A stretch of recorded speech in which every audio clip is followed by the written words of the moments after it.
สำหรับคลิปวิดีโอนี้เนาะเราก็จะพาทุกคนมารับชมภาพบรรยากาศงานซิลเฟสครั้งที่2เนาะก็คือจัดอยู่บึงทัดหลวงนั่นเองเดี๋ยวเราไปเบิ่งนำกันเลยโซนถึงจะเป็นบูธอาหารเนาะทุกคนมาคอนเสิร์ตบนทันได้กินเขากินอย่างก็สามารถมาบูธอาหารได้เนาะก็จะมีหลากหลายเป็นฉากฟู้ดเนาะ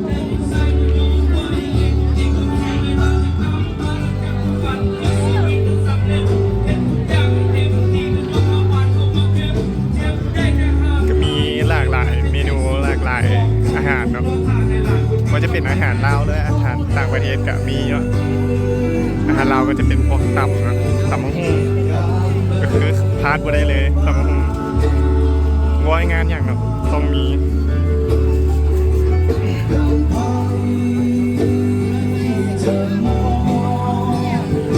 กสิมียาวไปพอดพุ่นเลยเนาะสำหรับ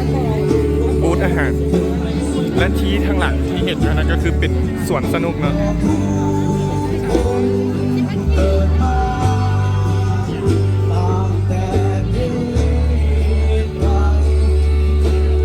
นี่ก็จะเป็นมุมทางเทิงเนาะก็จะทายเห็นว่า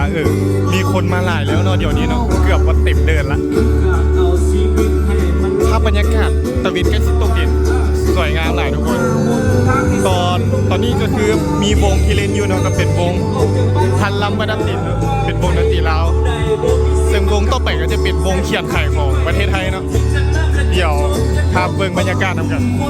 ตอนนี้กับทุกคนกันลั่งไหลกันเข้ามาแล้วนะพอพามาเบิ่งโซนทางข้างเนาะก็จะมีโซนไทยมุ้งเนาะของทุกคนแล้วก็มีจะโซนเครื่องดื่มว่าจะเป็นเบียร์ลาวแล้วก็ซัมเมอร์สปีเนาะตัวนี้ก็จะเป็นทางด้านข้างก็จะประมาณนี้เนาะต่อไปก็จะให้ทุกคนเบิ่งบรรยากาศของวงดนตรีเลยเนาะผ่านปีดาวและเดือนเคลื่อนหมุนผ่านไปผ่านมา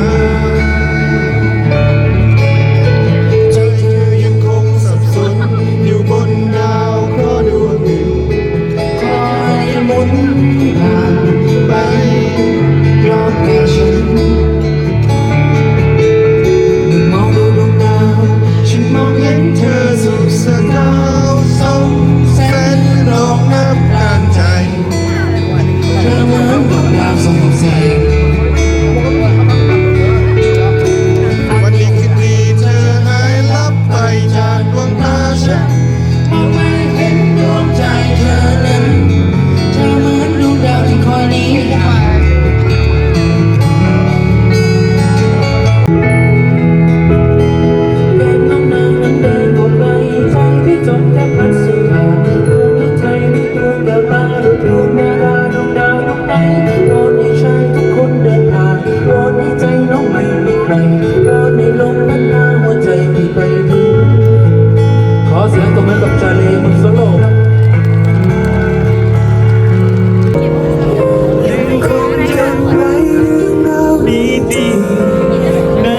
ทรงจำมีเธอและฉันมองดูพระจันทร์ยามค่ำคืนเ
และเนาะทุกคนนี่ก็คือเป็นภาพบรรยากาศของงานซิลเฟสเทือที่2เนาะ